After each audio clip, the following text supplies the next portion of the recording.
दोस्तों, एक private school में लंच का ब्रेक होता है। सारे बच्चे अपना अपना टिफिन निकालकर लंच करने ही वाले होते हैं। वहां की जो मैडम होती है, वो सबका एक एक करके लंच चेक करती है। एक बच्चा उनकी तरफ आशा भरी निगाहों से देखता है।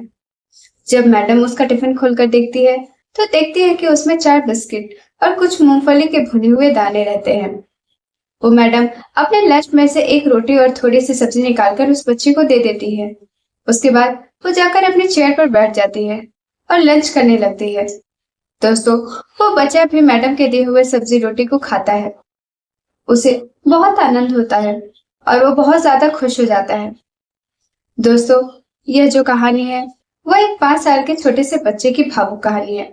आइए जानते हैं इस पूरी वीडियो में। लेकिन दोस्तों, वीडियो में आगे बढ़ने से पहले वीडियो को लाइक और चैनल को सब्सक्राइब करना ना भूलें। दोस्तों, यह जो कहानी है वो महाराष्ट्र के कोल्हापुर जिले की है। कोल्हापुर में एक छोटा सा बच्चा होता है जिसकी उम्र 5 साल होती है और उसका नाम बिट्टू होता है। दोस्तों, बिट्टू जितना दिखने में सीधा और प्यारा होता है, उतना ही दुखों का मारा होता है, क्योंकि लगभग 6 महीने पहले उसकी माँ की मृत्यु हो गई होती है और वो इस दुनिया को छोड़कर जा चुकी होती है। दोस्तों, घर में अब सिर्फ बिट्टू और उसके पिता श्याम ही रहते थे। दोस्तों, उसके पिता श्याम जो है वो मुंबई में कंस्ट्रक्शन का काम किया करते थे। जब उनकी पत्नी की 6 महीने पहले मृत्यु हुई, तो वो वापस यहीं पर आ गए और वहां से वापस जा नहीं पाए, क्योंकि उनका जो बेटा था वो बहुत छोटा था और वो उसे छोड़कर कहीं जाना नहीं चाहते थे। हालांकि उनके नानी घर से और श्याम की जो बुआ थी, वो सब बहुत बार कहती कि बिट्टू को हमारे पास छोड़ दो। तुम बिना अपनी पत्नी के, बिना इसकी माँ के कैसे उसे संभालोगे। दोस्तों, वो सब बिट्टू को अपने पास ले तो जाते, लेकिन बिट्टू 10 दिन होते होते इतना अपने माता पिता को याद करने लगता और रोने लगता कि वो सब भी उसे संभाल नहीं पाते थे। इधर श्याम की भी हालत कुछ ऐसी ही थी। वो अपनी पत्नी को तो खो चुका था, लेकिन अपने बेटे से दूर नहीं रह सकता था। इसलिए वो अपने बेटे को वापस अपने पास लेकर आ जाते हैं।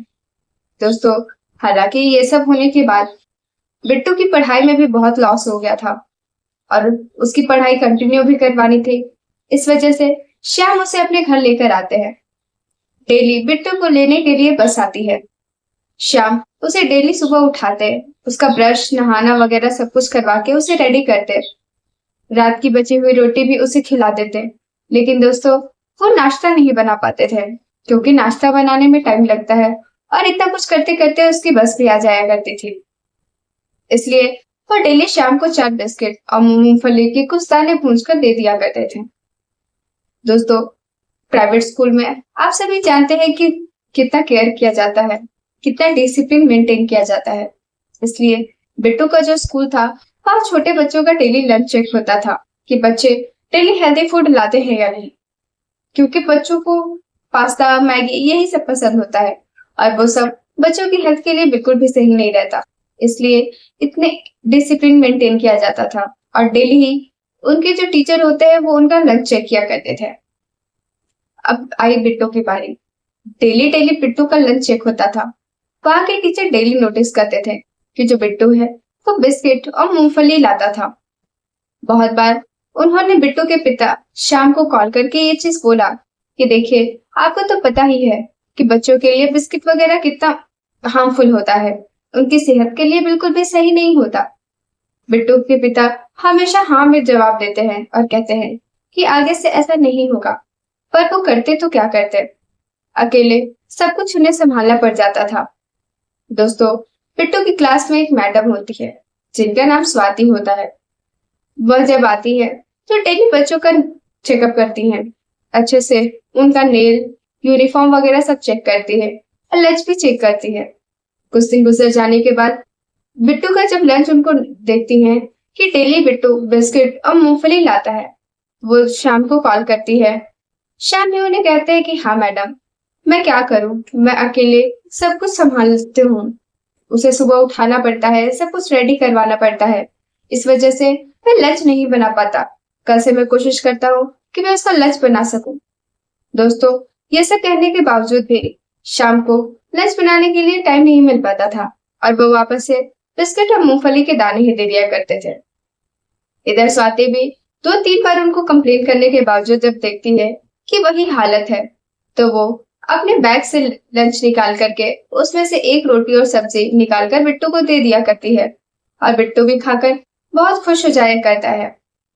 दोस्तों, स्वाति डेली ऐसा ही करती थी, लेकिन उसे अब जरूरी काम आ गया था और 2-3 दिनों के लिए वो स्कूल से छुट्टी ले रही थी। दोस्तों, जब यह बात वो बच्चों को बताती है, तो बिट्टू जब सुनता है ये बात, तो वो बहुत ही नाराज हो जाता है और परेशान हो जाता है। सोचता है कि जब स्वाति मैडम चली जाएगी, तो फिर मुझे लंच कौन देगा। इधर स्वाति मैडम भी जो होती है, वो भी बहुत परेशान हो जाती है और सोचती है कि मेरे बिना बिट्टू का क्या होगा। फिर से उसे बिस्किट और मूंगफली के कुछ दाने ही खाने को मिलेंगे। दोस्तों, अगले दिन स्वाति मैडम नहीं आई होती है। बिट्टू की नजरें उसी चेयर पर होती है जहां पे स्वाति मैडम बैठा करती थी, लेकिन आज उसकी क्लास में स्वाति मैडम नहीं, बल्कि एक आया आई होती है। वो सारे बच्चों का एक एक करके लंच खिलाती है।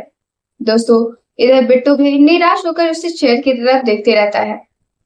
थोड़ी देर के बाद वहां एक और टीचर आती है, जो बोलती है कि यहाँ पे बिट्टू कौन है। जब सारे बच्चे ये देखते हैं, तो वो सब बिट्टू की तरफ इशारा करते हैं और बोलते हैं कि मैडम, यही बिट्टू है। दोस्तों, वो मैडम जो है, वो अपने लंच से एक रोटी और थोड़ी सी सब्जी निकालकर बिट्टू को दे देती है, क्योंकि स्वाति मैडम ने उन्हें कह रखा था कि जब तक मैं ना रहूं, तब तक आप उसे एक रोटी और थोड़ी सी सब्जी ले जाकर दे दिया करें।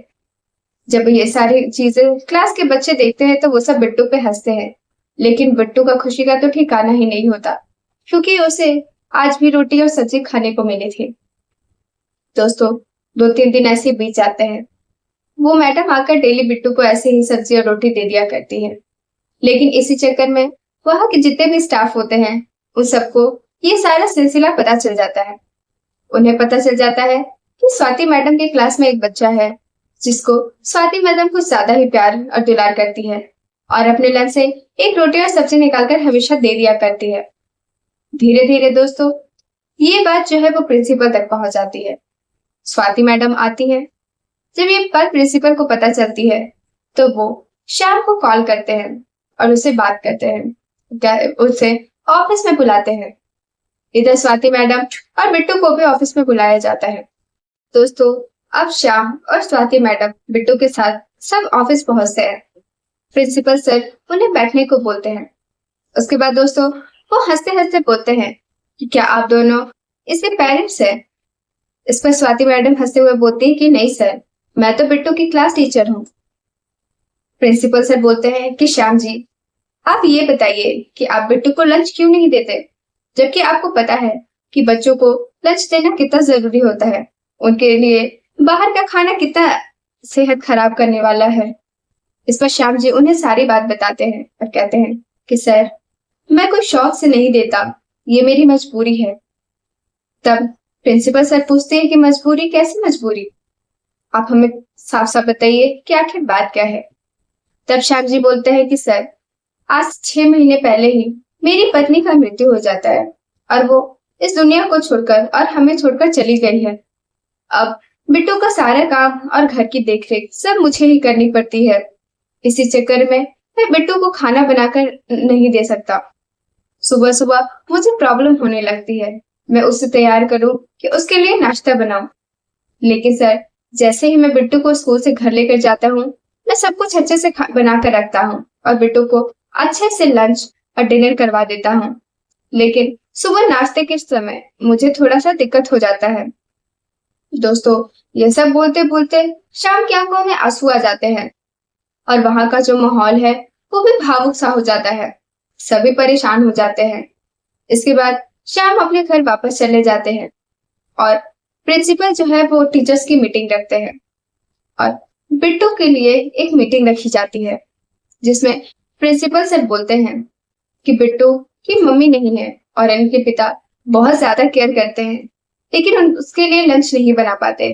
इसलिए मैंने ये डिसाइड किया है कि बिट्टू को जो लंच है वो स्कूल से प्रोवाइड किया जाएगा।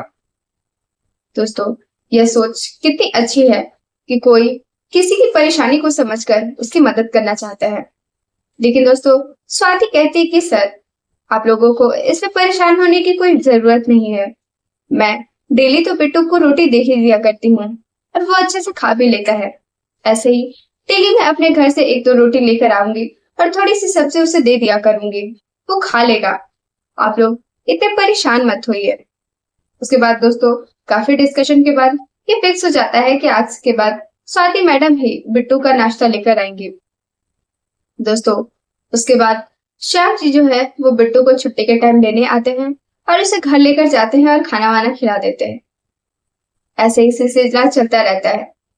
उसके बाद एक दिन की बात है दोस्तों, स्वाति मैडम जो है वो श्याम से मिलती है और उसे पूछती है कि आपकी उम्र क्या है और आप क्या काम करते हैं।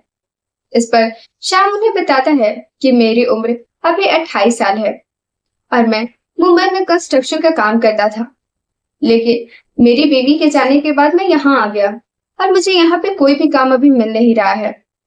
मुझे बिट्टू को भी देखना पड़ता है और काम भी ढूंढता हूँ, लेकिन वैसा कोई भी काम नहीं मिल रहा है जिससे कि मुझे अच्छी तनख्वाह मिल सके और मैं अपने बच्चे का ध्यान रख सकूं।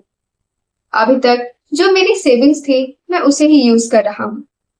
इस पर स्वाति मैडम बोलती है कि आप क्यों ना एक जनरल स्टोर खोल ले, ग्रोसरी का। श्याम बोलता है मतलब? तब स्वाति उसे बताती है कि देखिए आप एक राशन का दुकान खोल सकते हैं जिसमें आप तेल चीनी वगैरह सब बेच सकते हैं। अगर आपको कोई प्रॉब्लम होगी तो आप मुझसे कहिए। मेरे पिताजी की भी एक दुकान है, वो दुकान काफी अच्छे से चलाते हैं, वो आपकी बहुत अच्छे से मदद कर देंगे। इसके बाद दोस्तों श्याम अपने घर चला जाता है और स्वाति अपने घर चली जाती है। श्याम इस बारे में बहुत सोचता है। बहुत कुछ सोचने के बाद वो मन में ठान लेता है कि हाँ दुकान सही रहेगा, इससे मैं अपने बच्चे की भी ध्यान रख सकूंगा और दुकान से कुछ पैसे भी कमा लूंगा। इसके बाद दोस्तों वो स्वाति को कॉल करता है। वो उसे पूछता है कि मैडम आपका घर कहाँ है, मैं आपका घर आता हूँ और आपके पिताजी से मिल लेता हूँ। उसके बाद दोस्तों स्वाति उसे बताती है और वो चला जाता है। स्वाति का घर जो है वो श्याम के घर से 10 से 15 किलोमीटर की दूरी पर होता है। वो स्वाति के घर जाता है और उसके पिता से सारी जानकारी ले लेता है। वो उन्हें होलसेलर दुकान वगैरह का भी सब कुछ एड्रेस अच्छे से बता देते हैं। उसके बाद इधर श्याम की दुकान की ओपनिंग होती है। वह स्वाति और उसके घर वालों को भी बुलाता है। वो सब भी जाते हैं, अच्छे से सब कुछ हो जाता है। उसके बाद श्याम अपनी ड्यूटी पर लग जाता है। इधर स्वाति भी है, वो भी बिट्टू का बहुत अच्छे से ख्याल रख रही होती है। दोस्तों दोनों को देखकर ऐसा लगता ही नहीं है कि दोनों टीचर स्टूडेंट है, क्योंकि बिट्टू जिस तरह से स्वाति से प्यार करता है ऐसा लगता है मानो उसकी माँ हो, और स्वाति भी जिस तरह से बिट्टू की केयर करती है ऐसा लगता है मानो वो उसी का बच्चा हो। ऐसे ही देखते देखते दोस्तों बहुत दिन बीत जाते हैं। अब दिसंबर का महीना आ गया होता है और बिट्टू का जन्मदिन भी आ गया होता है। इस पर श्याम जो है वो बिट्टू का जन्मदिन बहुत ही धूमधाम से मनाने लगता है, क्योंकि उसे दुकान से बहुत अच्छा प्रॉफिट हो रहा है। दोस्तों बिट्टू जो है वो स्वाति को अपने जन्मदिन पर बुलाता है। इधर जन्मदिन पर उसकी बुआ फूफा जी ये सब घर के कुछ लोग आए होते हैं। दोस्तों इधर बिट्टू और श्याम के बहुत ज्यादा रिक्वेस्ट करने पे स्वाति मैडम भी जो है वो बिट्टू के बर्थडे पे आती हैं। स्वाति मैडम एक हल्की सी साड़ी और हल्का मेकअप करके आती हैं। उस साड़ी में वो बहुत ही खूबसूरत लग रही थी। दोस्तों स्वाति मैडम की उम्र जो है वो 26 से 27 साल के बीच में थी और उनकी भी शादी अभी तक नहीं हुई होती है। और इधर बिट्टू के कारण स्वाति की और श्याम की अक्सर बातें हुआ करती थी, जिसकी वजह से दोनों मन ही मन एक दूसरे को पसंद करने लगे थे।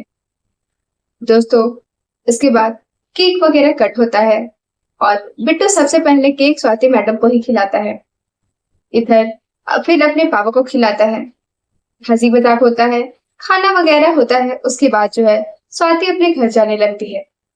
स्वाति खुद की स्कूटी लेकर आई होती है, लेकिन दोस्तों ठंड का मौसम होता है, क्योंकि दिसंबर में आपको तो पता ही है कि ठंड कितनी होती है।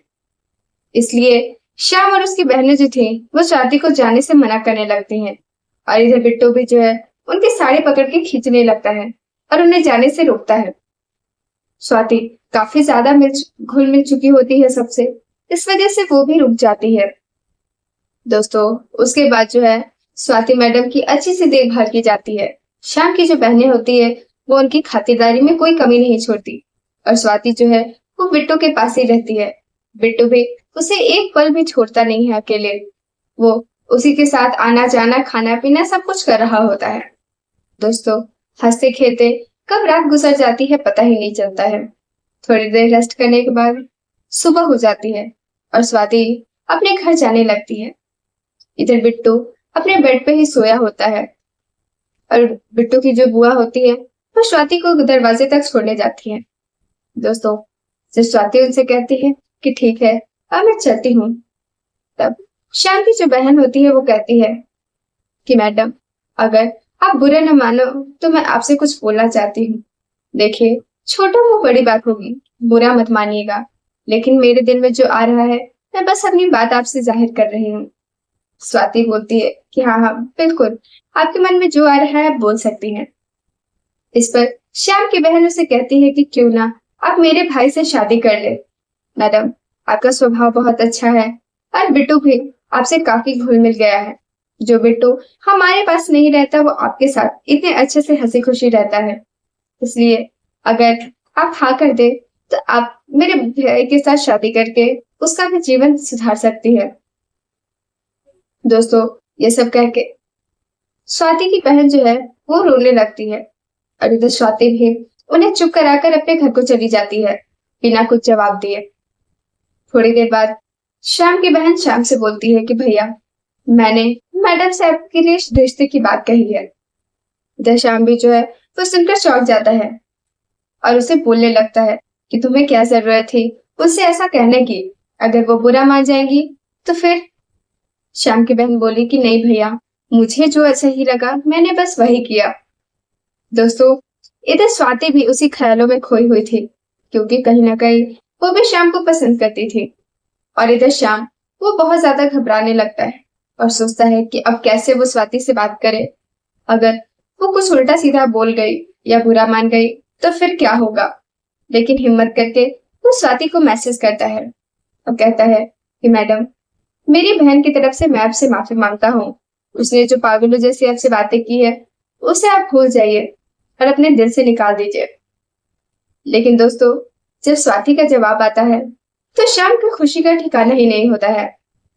शाम को स्वाति मैसेज करती है कि जो उन्होंने कहा वो उन्हें सही लगा, इसमें गलत क्या है, और कहीं ना कहीं मैं भी तुम्हें बहुत पसंद करती हूँ। जब ये बात श्याम को पता चलती है तो वो भी बहुत ज्यादा खुश हो जाता है। उसके बाद दोस्तों, दोनों काफी मिलने जुलने लगते हैं, आपस में बातें चलती है और एक दिन श्याम जो है वो स्वाति को प्रपोज कर देता है। वो उससे कहता है कि स्वाति, अगर तुम चाहो तो हम दोनों शादी कर सकते हैं। स्वाति भी मान जाती है। दोस्तों, उसके बाद जब स्वाति अपने घर वालों को ये बात बताती है तो उनका घर वालों को ये बात बिल्कुल भी सही नहीं लगती क्योंकि श्याम कहीं ना कहीं शादीशुदा होता है और उसका एक छोटा सा बेटा भी होता है। उन्हें अपनी बेटी की चिंता में मना कर देते हैं, लेकिन बहुत ज्यादा स्वाति के समझाने पर फिर वो मान भी जाते हैं और आपसी सहमति के बाद दोनों की शादी हो जाती है। दोनों काफी खुशी खुशी रहते हैं और स्वाति बिट्टू का एकदम अपने बेटे की तरह ही ख्याल रखती है। उन्हें देखकर ऐसा बिल्कुल भी नहीं लग रहा था कि स्वाति उसकी दूसरी माँ है। तीनों का परिवार काफी अच्छे से रहने लगता है। दोस्तों, ये जो कहानी है वो 2023 की है। आपको यह कहानी कैसी लगी कमेंट बॉक्स में जरूर बताएं और अगर आपने अभी तक सब्सक्राइब नहीं किया है तो मेरे चैनल को जरूर सब्सक्राइब करें। आगे की कहानी के लिए दोबारा मुलाकात होती है। आज के लिए बस इतना ही।